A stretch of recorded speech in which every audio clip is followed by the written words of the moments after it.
Já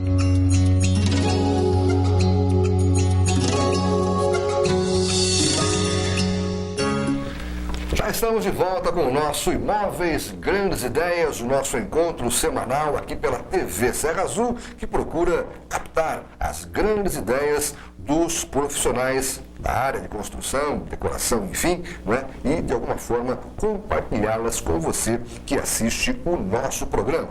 Nosso convidado de hoje é o Sérgio Gomes Michelazzo, né?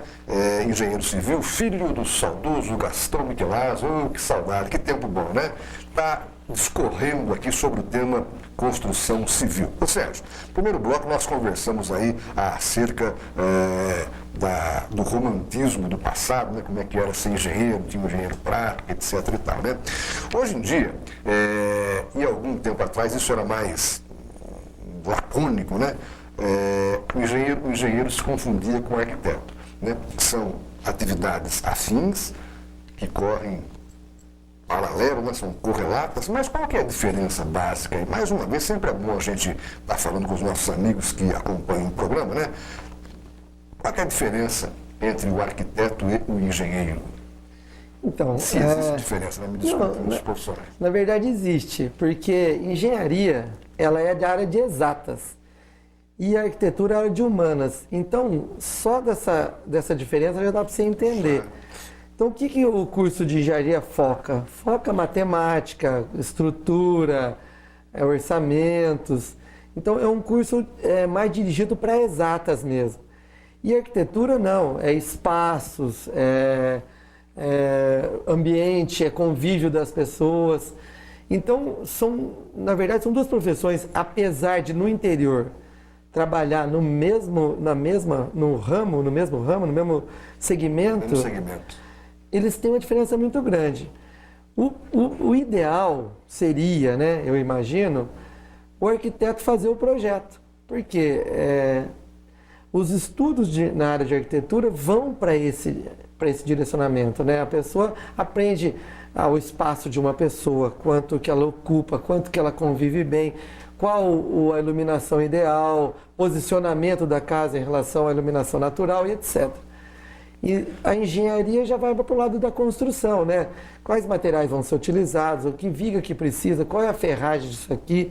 Então, o ideal seria o projeto partir do arquiteto e construir através de um engenheiro civil. A acessibilidade é coisa do engenheiro ou do arquiteto? Hoje em dia os dois, isso, né? Mas no projeto deveria se contemplar já o acesso, né? Acessibilidade já contemplado no projeto. E o engenheiro, então, executaria o que está contemplando lá. O que acontece na parte de acessibilidade é que, como a legislação entrou no meio do processo, ou seja, a gente já vinha construindo obras há muitos anos, e aí entrou a legislação. Então, dali para frente, todas as obras já estão se adequando. O problema são as obras que já existem, né? Porque muitas vezes você não consegue fazer a adaptação ideal, né? Nas obras antigas. Então, aí precisa talvez da engenharia, porque às vezes precisa mexer em estrutura, ou por elevador, ou por rampa.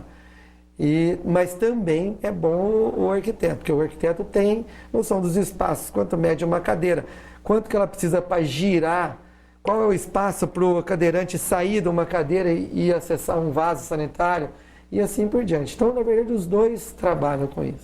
Fala-se muito hoje em acessibilidade, são alguns termos novos que você, inclusive, falou no começo dessa nossa conversa, que no início até não existia muita diferença no curso, né, de engenharia civil, etc. Acessibilidade, né? E hoje um outro tema bastante discutido nesse setor, nesse segmento, é a sustentabilidade, né, o meio ambiente. Aí entra também o trabalho legal do profissional do engenheiro, né? Entra bem.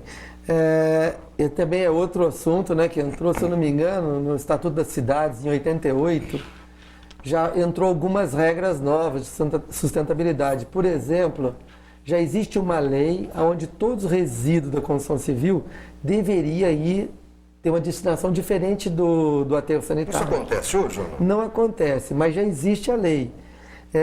Só não é cumprida. Só não é cumprida. Na verdade, precisaria ali de um... É regulamentado tudo? Eu acho que sim, eu acho que já está regulamentada. Precisaria fazer uma uma parceria, eu acho, entre os construtores, poder público, e construir uma usina, por exemplo, de reciclagem de lixo sanitário, de lixo de obras residenciais, comerciais, enfim. E é possível a reutilização em que escala desse material reciclado? Né? Vamos imaginar, ó, você tem entulho de concreto, de tijolo, de argamassa, você pode moer isso e virar um agregado para, de novo, o reassentamento de tijolos, de revestimento. Não de concreto estrutural, mas contrapisos. Então, isso é um processo simples. Resto de ferro. Derrete, volta, vira ferro de novo. Alumínio também reaproveita total. Que mais? Madeira. Madeira pode ser moída, isso aí, e usar para algum fim agronômico ou veterinário, cama de fazer fundo de granja e alguma coisa desse tipo assim. Enfim, dá para se utilizar praticamente todos os materiais que estão na construção civil. E com aquela perda que eu falei no início, em torno de 20%, você imaginou a quantidade de material que sai? Vocês já notaram a quantidade de caçamba que sai em São João da Boa Vista? E para onde vai? Para onde vão essas caçambas? Então, hoje em dia está sendo jogado nos aterros sanitários, no aterro de São João. Então, isso aí acaba acrescentando um volume que poderia estar sendo reutilizado. Por que eu, na minha opinião, eu acho que ainda não estão se reutilizando, o que é normal em todas as reutilizações? O custo da reutilização ainda é maior do que você comprar a matéria-prima. Só que está chegando um momento que as coisas estão afunilando. Né? Você vê, já estão reutilizando garrafa PET, que todo mundo achou que não ia acontecer isso. Não estão voltando as garrafas de vidro também. Porque a reutilização, a sustentabilidade hoje está muito forte, né? Nós sabemos que nós estamos esgotando os recursos do planeta e esses recursos são finitos. Nós vamos continuar tirando brita, areia. Areia é um problema. A gente tira do fundo dos rios. E aí? Uma hora vai acabar. Né? Tira de vala, uma hora vai acabar. Nós estamos extraindo granito, nós estamos extraindo brita, nós estamos extraindo tudo. E aí? Só uma hora vai acabar. Então, a reutilização é a palavra do futuro.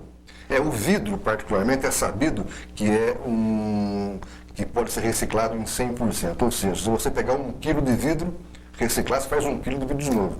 Tem algum material no segmento da construção? O vidro também é utilizado, evidentemente, mas algum outro material que pode ser reaproveitado assim nessa escala? Tem o ferro, por exemplo, aproveita 100%, né? E esses materiais que eu falei para você também, que sendo eles um tipo, porque teria que separar por material. Por exemplo, a fase da obra é alvenaria, então os entulhos que estão saindo naquela fase, ou é alvenaria ou é argamassa. Isso aí sendo triturado e moído, passa por um processo de peneira, volta para ser utilizado para assentamento de novo ou revestimento. Então, ou seja, volta 100% também. O papel, se tiver uma separação antes, pode tirar esse papel que também pode ser utilizado.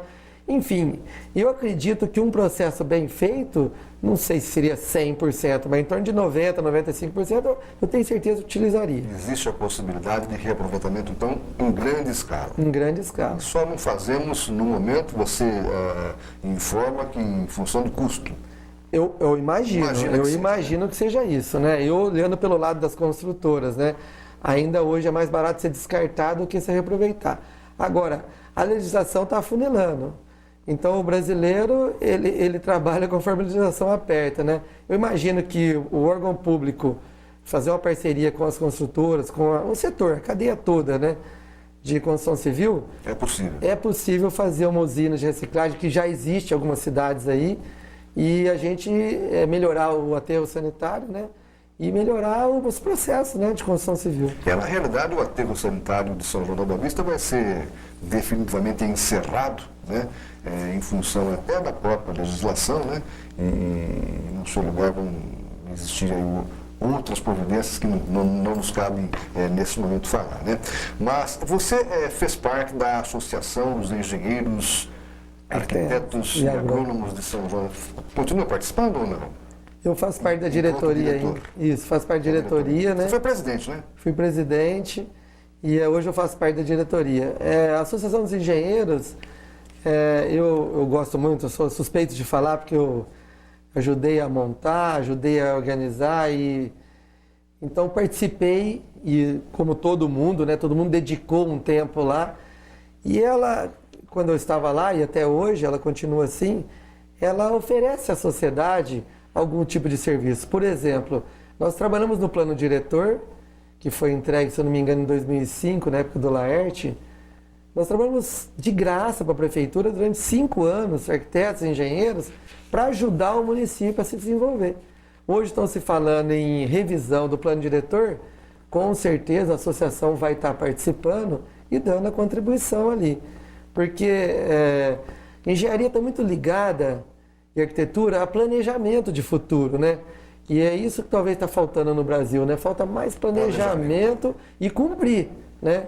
E cumprir, os governos cumprirem um planejamento. O planejamento, ele é técnico, ele não é político, ele é técnico. Independente do partido que esteja no poder, Exatamente. a associação, a agremiação dos profissionais é importante no sentido de fortalecer aí as gerações futuras. Exatamente. É isso? Vamos fazer mais um rápido intervalo de apoio cultural, tomar mais um cafezinho, respirar um pouquinho e voltamos daqui a pouco falando mais com o engenheiro Sérgio Gomes Michelazzo, engenheiro civil aqui de São João da Boa Vista, falando hoje no nosso Imóveis Grandes Ideias, que retorna após o intervalo.